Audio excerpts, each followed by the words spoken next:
The Auburn Tigers were predicted to finish 10th in the SEC at Media Days. Let's talk about it on this live edition of the Uptempo podcast. You are now listening to the War Report Podcast Network.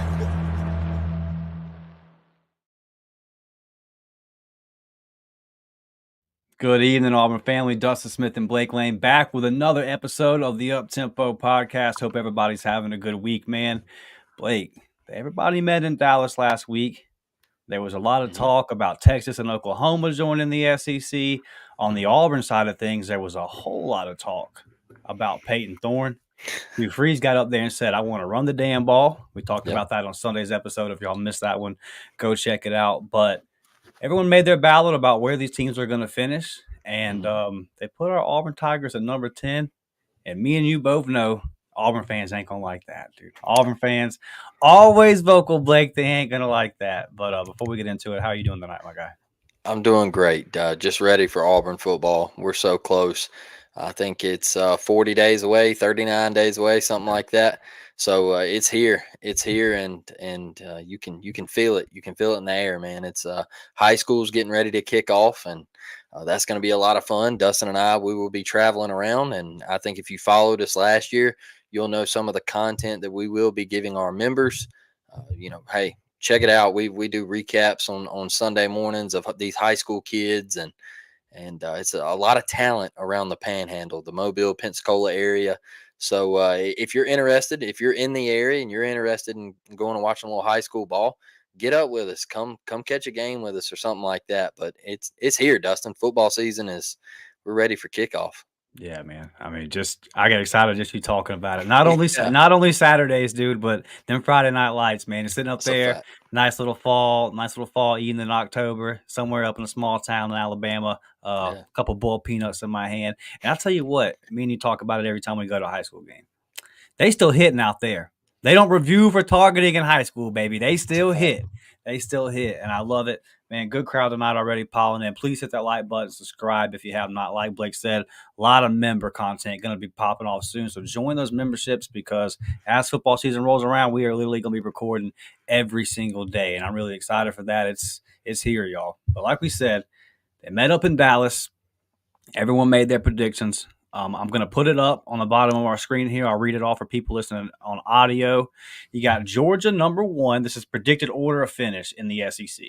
Georgia number 1, Texas number 2, the Gumps at 3rd, Ole Miss at number 4, LSU at 5, Missouri at 6, Tennessee at 7, Oklahoma at 8, A&M popping up at 9, us at 10, Kentucky at 11, Florida at 12, South Carolina at 13, Arkansas at 14, Mississippi State at 15, and Vandy at 16. I would like to point out how serious some people take this. Vandy actually got 2 first-place votes. Wild. You know what I'll say to that? And I'm being dead serious. I don't care if you work on the Vandy beat or whatever, if you vote for Vanderbilt to win the Southeastern Conference in football, you should have to reveal yourself. And once you reveal yourself, you should be stripped of your credentials and not be allowed back at SEC Media Days for like 2 years, man. It's in my opinion, getting to do something like that is an honor, and you should take it serious. And if you vote, in my opinion, others might feel different. But don't throw away a vote like that. We all know Vanderbilt has no chance of winning the Southeastern Conference. Come on, y'all. Like, don't throw your vote away. That's just it's basically like you're taking the trip as a joke. You're taking what you're doing there as a joke. And you're trolling and like Dustin and I, when we talk about this, like we take this serious. If we were to get the chance to go to Dallas or wherever they hold SEC Media Days, I don't think we would take it as a joke or troll. No. I think we would take that job very seriously. And that's what kind of irks me about it is like, you're showing me that you don't really care, that you're just trying to be funny, and it's to try to get a laugh. And it's just, I don't like it. Now, if we're talking baseball and you throw Vandy a bone, Hey, I'm okay with that. Like I respect that, but not in football. Not in football. Yeah. No, I hear you. I did chuckle. I was like, man, someone's just trolling, and I'm with you, Blake. I don't think it's the spot to do it. But I mean, no surprise with Georgia at the top, I don't think. Texas at number 2, I wouldn't say surprise, but like strong belief in a team that's never played in the league. Mm-hmm. And I get it, and I expect them to have a great year. Bama's still coming at number 3, so they're not expecting that drop off much. Mm-hmm. Ole Miss at 4, I think, gosh, man, Ole Miss's schedule is Yep. just you couldn't ask for a better setup if you're an SEC team. So I get it. And LSU in the top 5, Blake. Just kind of looking at the top 5. Is there anything here that it looks like the LSU one kind of moved you a little bit? That defense better get better. That defense better get better because is that offense going to flow like it did last year? They don't have the Heisman winner anymore, so he got you out of a lot of sticky situations. Did the defense get that much better? I know you got Mizzou's DC and Blake Baker and all that, but eh, the talent it better have gotten better. Can you tackle this year? That was the big thing. Is your back end better than it was last year? Let's be honest. LSU secondary last year was Swiss cheese. It was terrible. One of the worst I've seen in a minute for the Bayou Bengals down there. So, and I know they spanked us. But what I'm saying is, for you to be 5th on this list, that defense better have gotten much, much better. And I know Nuss Bus, he's experienced. He's played in some big time games. He's gotten some run in an SEC championship game where they were getting blown out by Georgia. I know he's got some snaps under his belt.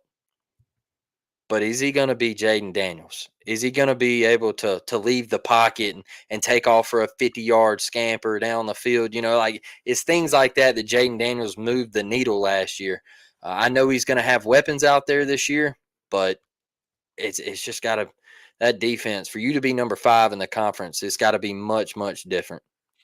Yeah, and I'll tell you, the couple of LSU fans I've talked to, the LSU podcasts I've listened to,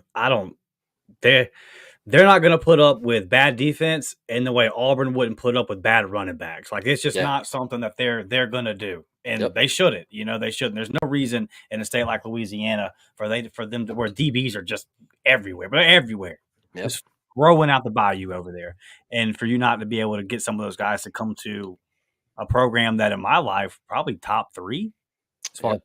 Yeah, I've seen them win national championships. I've seen them win multiple Heismans. Like they got to get that fixed, man. That's rough. And they don't fight for talent like Alabama and Auburn have to. Right? Like they don't have to fight for talent like Ole Miss and Mississippi State have to, or Florida State and Miami. It's just LSU down there. You got your G5s and everything, but those kids in New Orleans and Lafayette and all those places, man, Covington and it's LSU to them. It's all LSU. So they got to get that defense fixed. Yeah, for sure. And then number 6, you've got Missouri, Tennessee at 7, Oklahoma at 8, A&M at 9, and Auburn at 10. So when we look at this next group of 5, I guess I'll start this way before we really get into our Auburn Tigers. Are you surprised that A&M, ahead of Auburn here, first year head coach coming off the season they had last year? I know they took it to us, but I'll be honest with you. I'm surprised every single year somebody mentions A&M. And A&M, here comes A&M. Here they come, A&M. A&M might be a contender this year. Where? When? They're always a failure. They're coming in with a new head coach. They had a lot of people portal. I know they still got talent on the roster. I know they can win games. They got Wegman coming back. I'm not a believer in Texas A&M until they show me. Like you got to show me. And I'm not saying I think 9 is okay. I think it's fair. But I see some people having them at 4 and 5, and I'm just like, man, that's way too high in my opinion. I know Mike Elko is a great coach, but some of the belief that Texas A&M is just going to skyrocket. Like I see list of who's give me a top 10 of best college football programs over the next 5 years, and Texas A&M's at like number 6, and I'm just like, I don't see that in Texas A&M. Missouri has outshined you since you've been in this conference. Hmm. And now you got daddy in the conference and big unk in the conference with Texas and OU. So have fun. And I mean, 9's fair to me, I guess. I think, would I put them ahead of Auburn? Look, I wear the orange and blue glasses, Dustin. Of course, I want Auburn ahead of A&M. But to be fair, and when we look at this, throwing bias out the window, they did get us last year at their place. And so I can handle it, them being a spot above us. I just don't believe in them. Yeah, I mean, well, it's a game that we get at home. And outside of Oklahoma, it's probably our most important home game. Those are Yep. kind of the two that I look at and say they're the toss-ups, the ones that we might not be favored in. It'll be interesting to see how it all plays out. And I'm with you on the A&M thing. I think that people look at the potential of that program and they're just kind of like, what could be, what could be. And Yep. Mike Elko might be the good hire and might work out for him, but there was it's kind of similar to Hugh Freeze when he took over, right? Where there's a lot of culture issues. And I don't have nearly the kind of information about what goes on at A&M that I do at Auburn, but like you ain't got to be a rocket scientist to figure out there was culture issues there. Mm-hmm. Does all that, is it just magically fixed? It's not. We just saw it last year. It's not. So yeah, it's not going to be all rosy over there. They do have they do have the schedule that's I wouldn't say it's easy, but you get the majority of your tough opponents at home. You got Notre Dame at home, you get Missouri at home, they get LSU at home, and then road games. They got to come to Auburn, obviously. They go to Florida, they go to Mississippi State, and they go to South Carolina. They finish the year with Texas coming in there building like probably the game that's non Auburn game that I'm the most hyped for.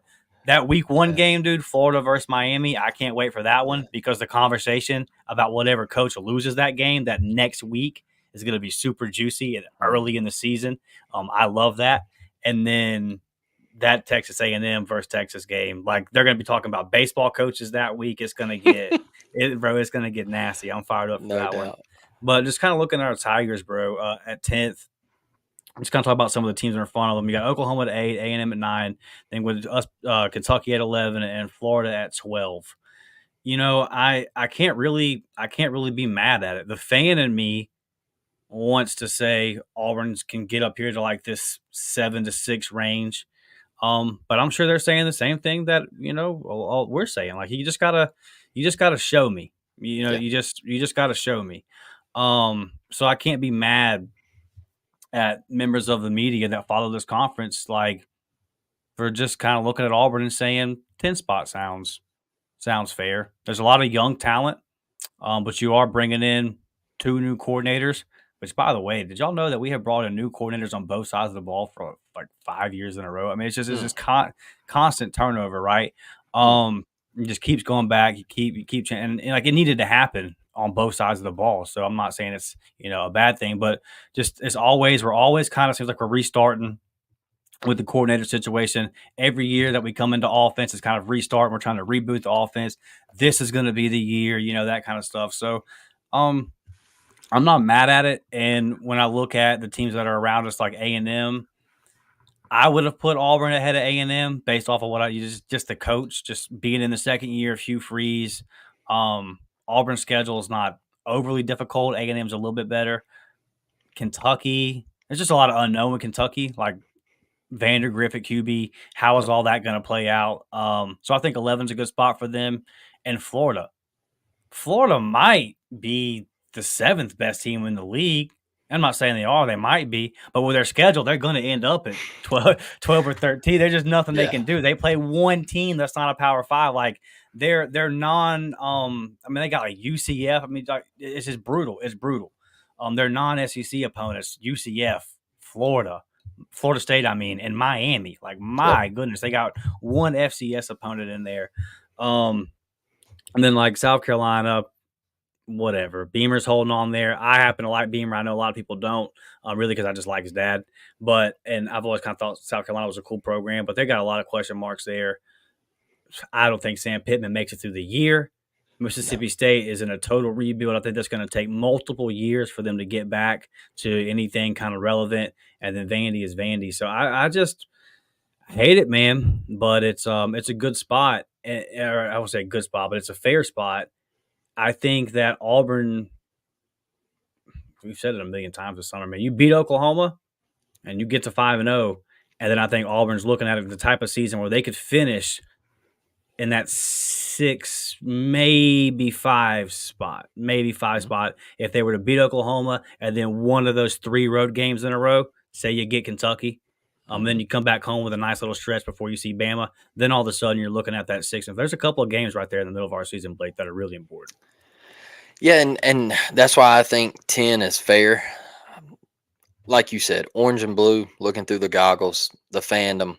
Yeah, I would have liked to have been probably 8. But there is potential for Auburn to move to maybe 7th. All right. You get Texas A&M. You get Oklahoma. Oklahoma has a ridiculous schedule. That schedule is tough. Texas A&M, they have a tough schedule, but they play majority of their tough games at home. I know they have to come to Jordan-Hare, like Dustin said, but you have the opportunity to make a statement to get into that. If Auburn finishes 7th in the Southeastern Conference, are we going to be mad? Because guess what? I think 7th is 8-4. I think 7 to 8 is 8-4. They're saying, hey, you're going to win 8 games. 9 and 10 probably screams 7-5, like teeter tot 6-6 maybe. That 10 spot 6-6. There's an opportunity that you slide up into that 7 range, 8 range. I think we would be okay with that in year 2. I think that's what Auburn needs to strive to do. Like I put on Twitter the other day, if Auburn can get into that 7 and 8 range, that's positivity moving towards what Hugh Freeze said was the year. We're looking towards 2025 to really up things in this program and get it moving in the right direction. That's the year that we want to be a contender, right?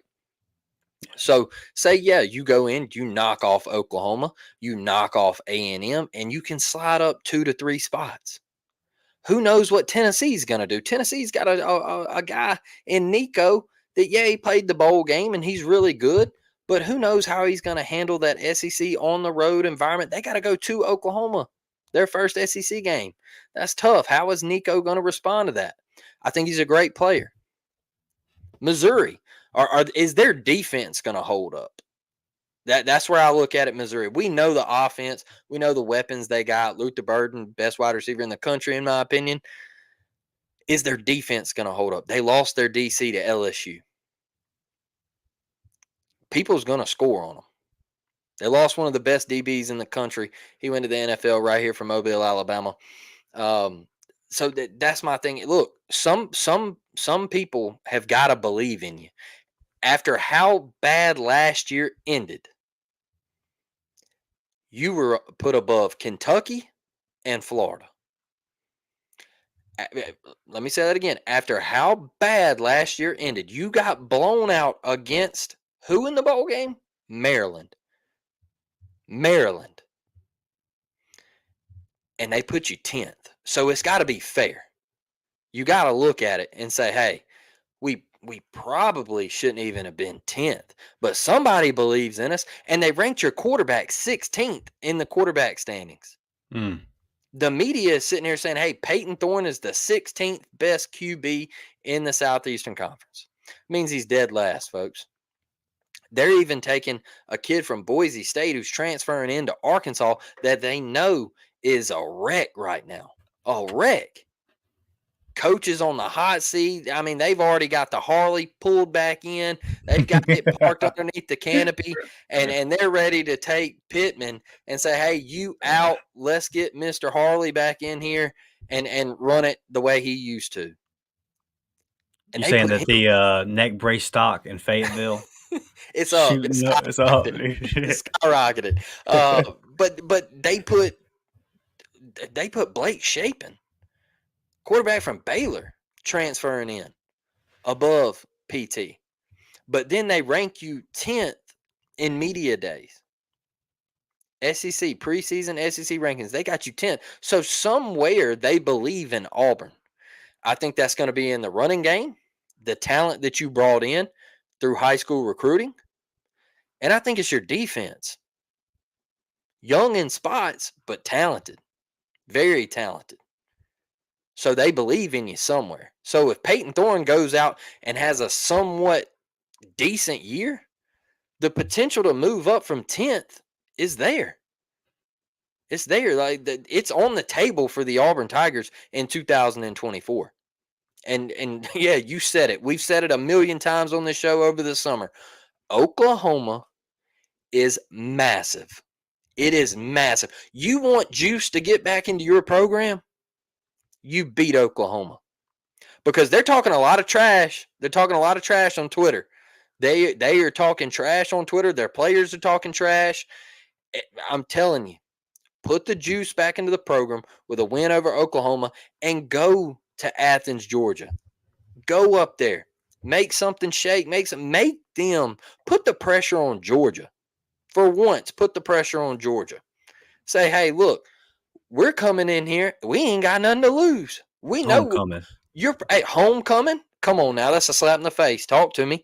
That's a slap in the face, dog. Yeah. It's the Deep South's oldest rivalry, and you want to schedule it for homecoming? that right there should be that's bulletin board material, Dustin.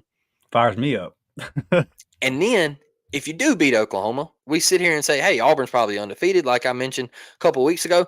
You're probably going to have college game day there. When's the last time Auburn had college game day? Like, when were we a part of college game day? Not at Jordan-Hare, but when were we just a part of it? I mean, it's been a minute. Yeah, ain't been good enough. So, the opportunity is there, man. Kentucky, like you mentioned with Brock, he hasn't played a lot of football. So, even though that's a road game, I think you're better than Kentucky. So, you don't want to go backwards in these standings. The opportunity is there, man. The opportunity is there for Auburn to move up. I'm fair with it being at 10. I can't complain. I said it the other day in the tweet, man. Like, it didn't get a lot of traction because I didn't sit here and say, oh, well, Auburn's going to finish 4th. Right. It didn't get traction because I was being realistic, and I said, if Auburn can move to that 7 spot, man, I'm jumping for joy. I'm dancing. I'm dancing on a Saturday night in December. I'm having a great time if Auburn can move up to that 7, maybe 6 spot. Yeah, because if you get there, I know it's called something different now, but forgive me. I'm just going to call stuff whatever it was when I was in 7th grade. If you get to the Outback Bowl, then that should be the goal. That should be that kind of bowl tier is where Auburn can land. Again, I know this one's called something else too, but the Gator Bowl. You get somewhere in there, bro, like that 8 win, and they're on different days now, but they used to be January 1st games where you were like, hey, if I get here, then it was, maybe not the best year, but good. And for us, and just because we got to talk about the recruiting side of this too. If you do that, the message is going to send. You beat Oklahoma at home. We already know how Hugh gets down. He's going to look at the Oklahoma game, and he's going to say, this is the most hype home game of my season. Yeah. So guess where the most recruits are going to be this year? Yep. I guarantee you the Oklahoma list is going to go stupid. Yep. Just like the Big Cat list is pretty stupid, and we will talk about that Thursday night, 7 p.m. So be sure to turn in because it's gonna be a good week, baby. It's gonna be a good couple weeks. And me and Blake tried to tell everybody about a month ago. Just wait till Big Cat, bro. Just wait till Big Cat. The sky is not falling. Okay, look. I can tell you, we both wanted Tyler Lockhart really bad, who will be at Big Cat weekend. So when he flipped. Like, man, this one sucks because and Blake does as well. He's a really good player. I think think highly of him as a prospect. But like, just wait till you get to Big Cat. You know what it's going to be. Big Cat's always. I can't say always. We had a little potato famine, but when you got competent people in charge of things, you know what Big Cat's going to be. You know Big Cat's going to pop. And now you got Hugh in his second year. Relationships built up. Watch this 26 class. Just watch this. Watch some of the commitments that happen before football season starts for this 26 class. You win with elite pass rushers. And do you know who we got recruiting now? Elite pass rushers. The guy that last year recruited that really great linebacker class we brought in. Now he's down there recruiting the edges, and all of a sudden you see all these edge names popping up. So yeah, look, that Oklahoma game, you're going to have elite talent there. That's the opportunity because Blake, what? Remember all those people that we were pointing at the Penn State game? Well, look, there he is. There's 5-star such and such. Oh, there he is. There he is. They were gone, bro. They were gone by the end of the first quarter, and they didn't come back. So you're going to have an opportunity to show them. There was a lot of recruits at the Georgia game, a lot of recruits at the Bama game. Your message improved. You were able to say, hey, if I get you, I get over the hump. Mm-hmm. But if you come into that game, bro, you win that game. You send a message. You send a message to the recruits. You send a message to the conference, and you can put yourself in position when you look at the rest of that schedule to finish in the top half of the SEC. And Blake, it would be nice to at least finish 4-4 in the conference this year. Wouldn't it be cool to finish 500 in this thing, man? I'm kind of tired of being below 500 in a league that we helped found. Damn it! And for this Oklahoma game, man, Auburn send a message, okay? 1932 is when we founded this league. Auburn was a founding member, and not just one of these founding members that have hung on like Ole Miss and Mississippi State and rode the coattails, okay? And SEC, when you ain't never contributed to the national perception at all. Now, Auburn has Heisman winners. Y'all know the NFL greats, national championships, SEC championships, legends like Coach Jordan, legends like Pat Dye, okay? All these great runs, all these great players. Like Auburn has contributed. You cannot let Oklahoma walk into your building their first time as a member of the SEC in 2024 and beat you. Based off of that alone, man, based off of that very thing alone, Auburn has to stand up on that day and dig deep and say, to hell with this, man. Because I know that young age kids, 19, 20, like, how much does Cam Coleman care about something like that? He probably doesn't. But on that day, I want you to, big dog. On that day, I want you to dig down deep and like, no, not today. Not today. And if that happens, then Auburn, you're not going to be 10th in the SEC just based off the way the schedule lines up. Because once you come back home from Kentucky, maybe the A&M game is like you're the underdog there, maybe. But I tend to think, like, I don't know what it is right now. I don't know if you know, Blake, what the line is right now.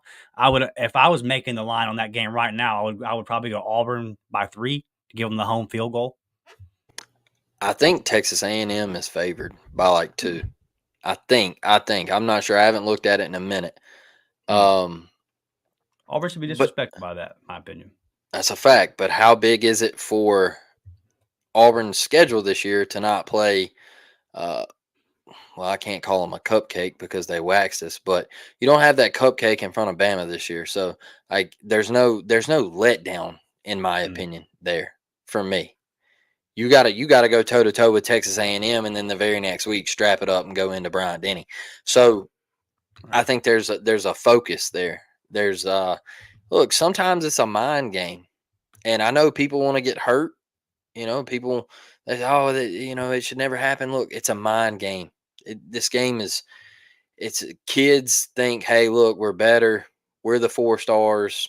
They're the no stars. We're gonna walk the dog, and look, they're not gonna compete. And sometimes it bites you. Auburn had ran into a couple of those games, a Jacksonville State, a Utah State, where we almost got bit. And you see other teams around the country in rebuilding modes like Florida State. They got bit by Jacksonville State. It happens.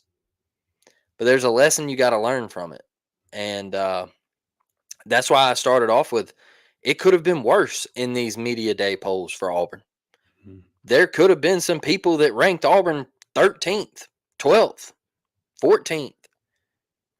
because how bad they down your quarterback, and they say, well, PT just doesn't have it. They think very highly of you in other spots, is how I look at it. They think highly of your secondary. They think highly of your coaching staff.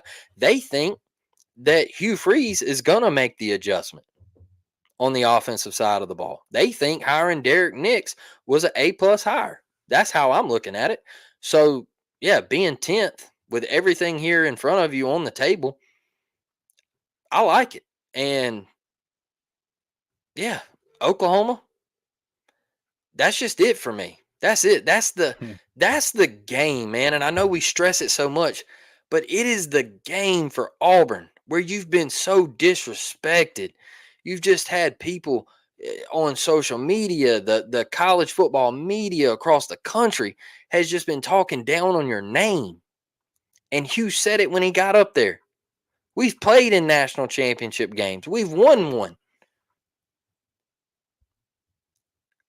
I'm at a school where you can play in big games. You can win SEC championships.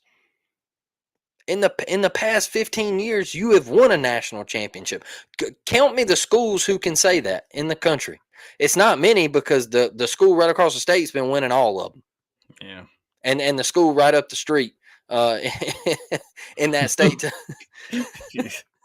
So, yeah, it's tough, man. It's tough. Both of them, like when they play each other, I wish the game could just get canceled. But, you know, it so you've been living in those times where you've had to deal with both of those cats winning.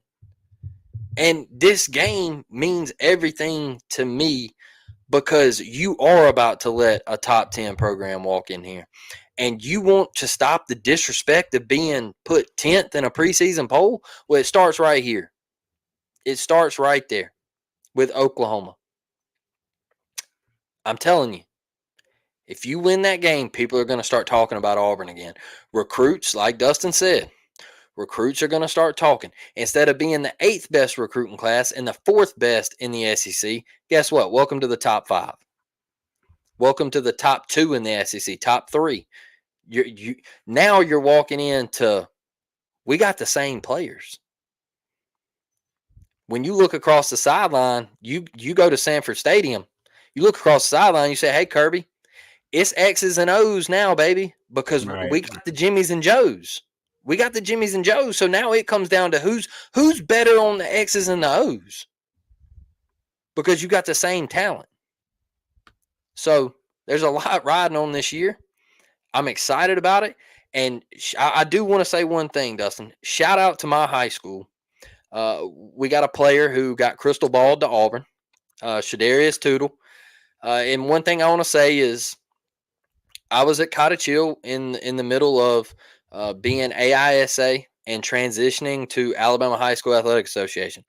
And to see how far all 3 programs from basketball, baseball, football have come from being a small private school down here in Mobile, Alabama, when you're amongst the likes of McGill-Tulane, UMS Wright, St. Paul's Episcopal, Mobile Christian's come a long way. But you're in the area of those, and you've got the come up that you've had, and you're getting kids to get offers from Auburn, Alabama, and you sent a guy 2 or 3 years ago to UAB. I want to give a shout out to my high school, man. I think it's been awesome to see people back that program and those programs just to make the movement, man, and grow. Because when I was there, school had about 250 kids, and we were told, hey, they'll never compete in Alabama High School Athletic Association. And you start to see the talent roll in, and you start to see these guys get big looks and everything. So congrats to Shadarius Tootle. Congrats to his family. I know his dad is a hell of a person. If you are from Mobile, Alabama, you know that as well. He's a workaholic, man. Dude, bust his tail, and he does it all for his children. All right. He's a family man, and he takes dang good care of those kids, and he does it for them. And I respect that 110%. Yeah, for sure. I went and saw was it LeBaron Filan whenever he was committed to the day he committed to Auburn and they played at Cottage Hill. There was a guy running around the stands, full on Cottage Hill pants, Cottage Hill like bucket hat, Cottage Hill jacket. I know now that was who you're talking about. That was Pops. Yeah. And just energetic, man. Brought a lot of energy. And I've watched Toodles film a couple times. That kid, he likes to hit. Yeah. And that's a linebacker that likes to hit. Kind of game is a little bit different than DJ Barr, but just that aspect of it, just that old school football mindset. That part really kind of stood out on tape. And like you said, man, crystal balls. So we're hoping that one happens really soon. All the kids from this area that can commit, please do, because I would love to have a short drive on Friday night to get out and see you play, man. Let's get over here, Blake, as I knocked my microphone off my damn desk and talk to the people. Y'all got some comments. Y'all been doing good tonight. Trevor says, I must have thought they were voting for math bowl winners, talking about Vandy. Bro, the troll game is alive and well. And like Blake says, some places, bro, might not be the place. You want to know why Vanderbilt won't ever win? Because you have SEC fan bases and teams come to your stadium and they have to walk through your gymnasium and a detoured route because you can't get your stadium finished on time. That is why Vanderbilt will never win in football. Also, they don't really care about football. They care about academics and baseball. Tim Corbin's kind of got a stranglehold on it and everything. So, look, I just think it was kind of whack how, it's a troll, like Dustin said, and it rubbed me the wrong way. Yeah, let's be real here. Daniel says, if we are averaging 40 points a game in the first 5 games, do we have a shot against Georgia? I mean, if we're averaging 40 points, brother, 5 games in, that means we had a nice little day versus Oklahoma. 5 games is a strong sample size. That's almost half the season. So if we're almost half the season in, going into Athens, then I would feel I'd feel pretty damn good about our offense if these were the numbers, Daniel. I would say yes. If Auburn's averaging 40 points a game, yes, Auburn has a shot. It's the same thing with Cal.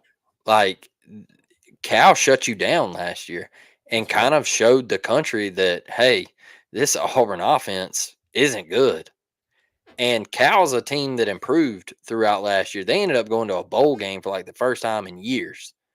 They got better as the year went on, and that defense was really their bread and butter. So I think that's also a game for Auburn, that if you want to show what you're made of, you got to show it against Cal. You got to let Cal make this ridiculous, what they're about to get used to trip, because they're in the ACC now, the Atlantic Coast Conference. Crazy. But you're flying across country. Show them something, man. They're gonna have to deal. They're gonna have to deal with the heat in Jordan-Hare. They're gonna have to deal with us, one of the best fan bases in the country. Show them, like, put the offense on notice. Like that's a big test for me because they shut you down last year. They didn't allow you to do much of anything. So, well, the one drive. That actual drive we put together, we had the first touchdown off the the mesh play, little drag route to Jay Fair after the turnover. With the one drive we put together, Hugh said he called the plays on that one. So if he's calling the plays for all the drives this year, Blake versus Cal, then we might put some points on the board. Facts. Brett says Big Cat is going to be huge. Finger crossed we have a QB there too. Big Cat is going to be huge. Like I said, live show Thursday night. 7 p.m. to preview that.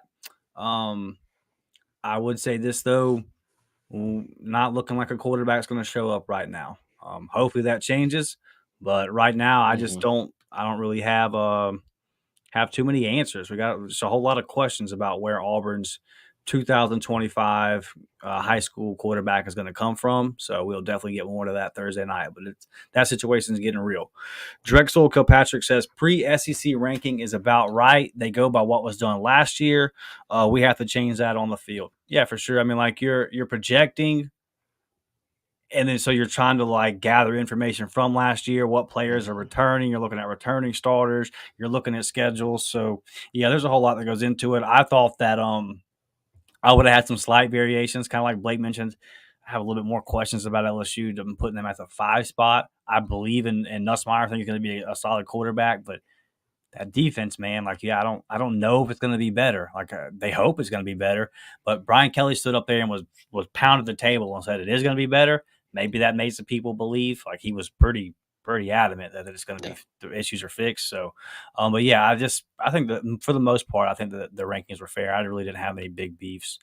Garrett says, War Damn Eagle, working tonight. Almost forgot you guys were on. Well, Karen, I just appreciate you joining the show from work. Appreciate you tapping in and showing us love, even though you got other things going on.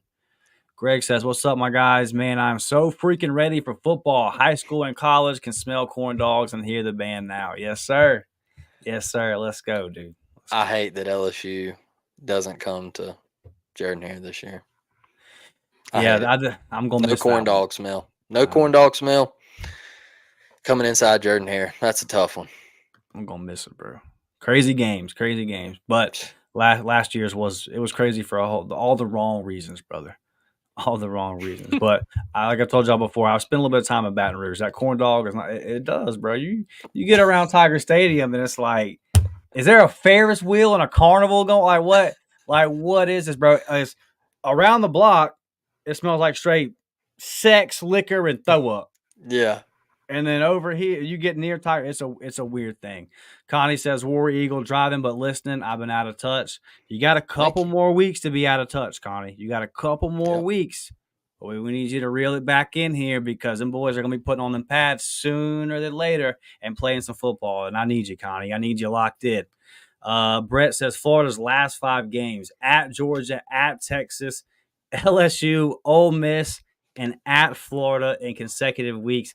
Look, if Billy Napier goes 7-5, I would vote for him coach of the year. Facts. Like straight up, bro. This is ridiculous. That's facts. Look, their biggest game, their biggest 2 games might be Miami and UCF. Mm-hmm. Because if you strike out against all the Florida schools, you're toast. You're toast. You can't lose to Miami. You can't lose to UCF and then lose to Florida State to end the year. Recruiting, Blake. Recruiting will go to hell. That's it. And I don't understand why, like, they have this thing with, it's like we have to make this work between the Florida schools. Like, it's that thing where it's like, well, we have to play UCF. We have to make that game somehow work. Or like we have to play Miami. You don't have to. Because now you've just made your schedule so ridiculously hard. Like, all you had to do is play one of them. Like, you ain't got to play every school in the state. You just don't have to. And now looking at this back end, at UGA, at Texas, LSU, Ole Miss, at FSU. What? And you thought FSU was about to take a downfall, and then they get DJ whatever. I mean, I'm not even going to attempt to say his last name. But he's on his Former 6th school. Star. Yeah, he's on his 6th school and traveling around the country and all that stuff. But he comes in, and I mean, they're going to be respectable. I don't know if they have the year that they had last year, but I mean, Billy. I mean, first off, you ain't got 13 mil, and now you might have 12 problems on your hands because this schedule's tough, brother. I don't see Florida making it through. No, man, it's brutal. And now you got Trevon Reed over there at UCF tapping into all these Florida pipelines, getting different recruits. Yep. They got a lot going on, man. Florida State's really taking over. Any big time recruit coming out of Pensacola here, Florida State, they're on them, bro. I'll tell you one thing. I'll tell you one thing real quick that I know he used to coach here, and I still respect him, and he did a lot of great things for Auburn, but he fully embraced, Gus Malzahn fully embraced the Nike brand. And when he comes in there with the Forces on or the Jordans or anything like that, bro. And he's relating to the kids. 18 to 22-year-olds love that stuff. They love the sneakers. They love the apparel. He fully embraced it, and I think it's helping him in big ways. They changed and they got into the Big 12 and all that good stuff. I really hope Gus has a good year. I'm not one of those people that just wants to wish bad on Gus failing at UCF. I hope he does great, and I think it would be big for that program if they do beat Florida. Yeah, it would be huge, and I hear you, man. It was it was the right time to move on from Yeah, Gus, but Gus gave us everything that he yeah, had. Won a national championship as an OC, took us to another one as a head coach. yep, Big wins over Alabama, like always a class act. So represented Auburn well for over a decade. Got nothing but love for him, man. yep. It was just time to move on, and then you Facts. really set programs back by not making the right hires. Pops in the building tonight says, I'm not so much worried about what bowl game. I just want to win the freaking thing. Man, that I think that everybody can relate in this chat. I think everybody That's a will fact. co-sign that one. Keith says, what's up, fellas? Big Cat Weekend is about to catapult us back into the top 5 in recruiting, and Freeze will show them something on the field this year. It's gonna get us close, Keats. I don't know if it'll go take us from we're like 14th to 16th in the rankings right now. I don't know if it's gonna we'll jump back into the top 5 after this weekend on the 25 class. But there will be some movement. We will move up. And because some of these commitments that are going to come out of this weekend are going to be 26 guys. But overall, it's going to be a really positive weekend. And Auburn is going to have a lot of recruiting momentum as we head into the season. And then if we can, like you said, Keats, if we can pair that with on the field, then you really get the ball rolling. Hell, man, you have a really, really good season. Maybe Naheem Alford says maybe he takes a second look. He'll be there. He will be there. Trevor says, so what's y'all's thoughts on Walker White? Think he will develop into a good starter or a lifetime backup? All right, Trevor. We'll end off with this one tonight, brother. Please hit that thumbs up, subscribe if you have not. Share this out on social media. Let other people know that it's happening. Join us again Thursday night. My thoughts on this are I'm going to say that he's going to, well, you said good starter or a lifetime backer. He's definitely going to be a starter. I think he's going to be a starter. My hope this year, Trevor, is that he surpasses Hank Brown and Holden. And by the end of the season, he's that guy. Like, I hope we're going into bowl practice with there being a lot of belief in him. I think he's a good fit for Hugh Freeze's system. I think that he is going to do everything right off the field. And I've seen how much Hugh Freeze values that part of playing quarterback just in the decisions he's made with Peyton Thorne since he's been at Auburn. He really values the leadership aspect.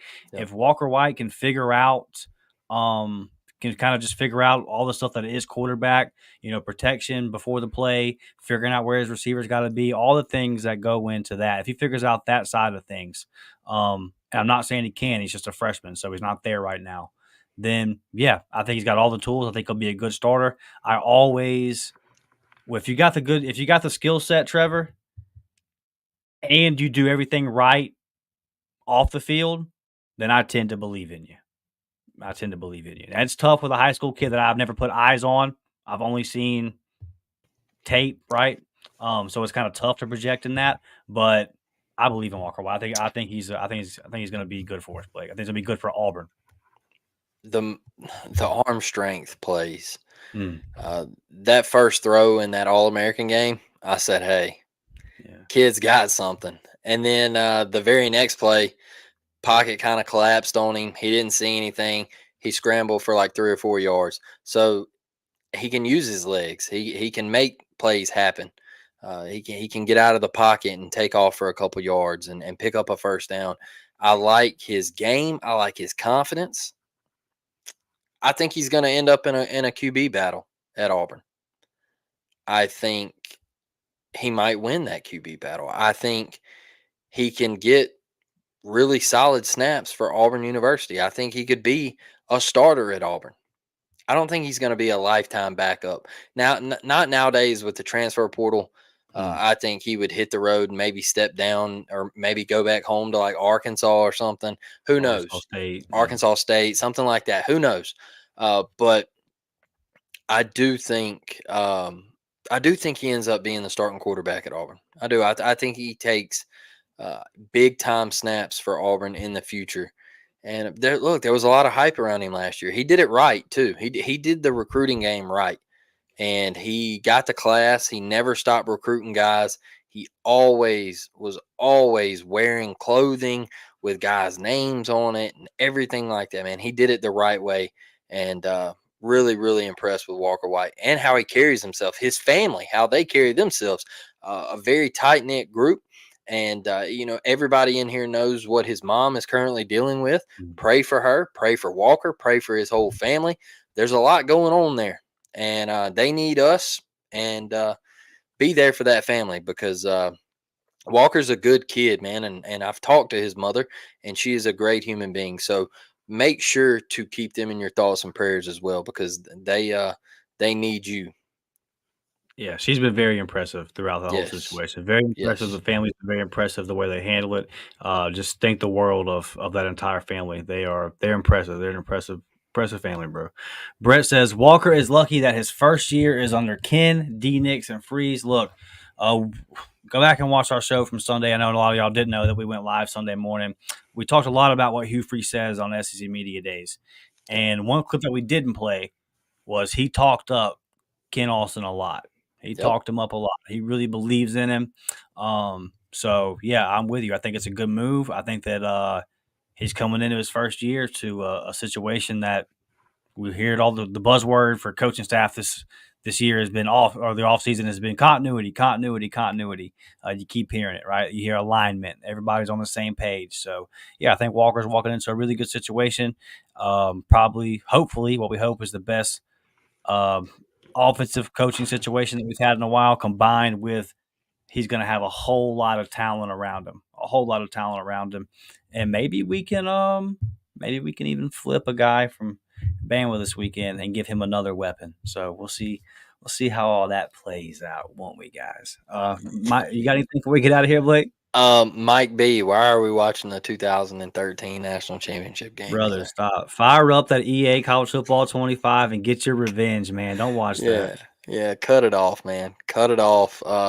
Look, Trey's going to do a little Heisman pose and then cut it off. Right? Cut it off. That's it. Just don't watch anymore. Yeah, dude. Yeah. Damn it, Mike. Damn it. We were doing so good, man. We were doing so good. Look, y'all, we're gonna be back Thursday. Hit that like button, subscribe to the channel, man. Great crowd tonight. We appreciate it all, y'all. Love all y'all. It's War Damn Eagle till I quit breathing, baby. Yep. War Damn. See y'all Thursday.